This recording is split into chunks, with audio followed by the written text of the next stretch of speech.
আসসালামু আলাইকুম ওয়া রাহমাতুল্লাহ। প্রিয় ভাই ও বোনেরা, আজ আমি আপনাদের সাথে ছোট্ট একটা গুরুত্বপূর্ণ কথা শেয়ার করতে চাই। আমরা সবাই দুনিয়ার কাজে এত ব্যস্ত হয়ে পড়েছি যে অনেক সময় আমরা আমাদের আসল উদ্দেশ্য ভুলে যাই। অথচ আল্লাহ আমাদের সৃষ্টি করেছেন তার ইবাদতের জন্য। একটু ভাবুন, আমরা প্রতিদিন কত সময় ফোনে কাটাই, সোশ্যাল মিডিয়ায় কাটাই, কিন্তু নামাজের জন্য কি আমরা ঠিকমতো সময় দিই? রাসূল সাল্লাল্লাহু আলাইহি ওয়াসাল্লাম বলেছেন, নামাজ হলো দ্বীনের স্তম্ভ। যদি নামাজ ঠিক থাকে তাহলে সব ঠিক থাকবে। আমরা অনেকেই বলি সময় পাই না, কিন্তু আসলে কি আমরা সময় পাই না, নাকি আমরা সময় বের করি না? আজ থেকে আমরা একটা ছোট্ট পরিবর্তন করি। 5 ওয়াক্ত নামাজ সময় মতো পড়ার চেষ্টা করি। আল্লাহর সাথে সম্পর্কটা মজবুত করি। কারণ মনে রাখবেন, এই দুনিয়া চিরস্থায়ী না।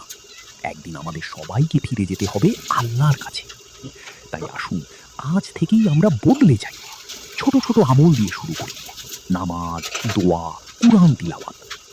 আল্লাহ আমাদের সবাইকে হেদায়েত দান করুন, আমাদের গুনাহ মাফ করুন। আমিন।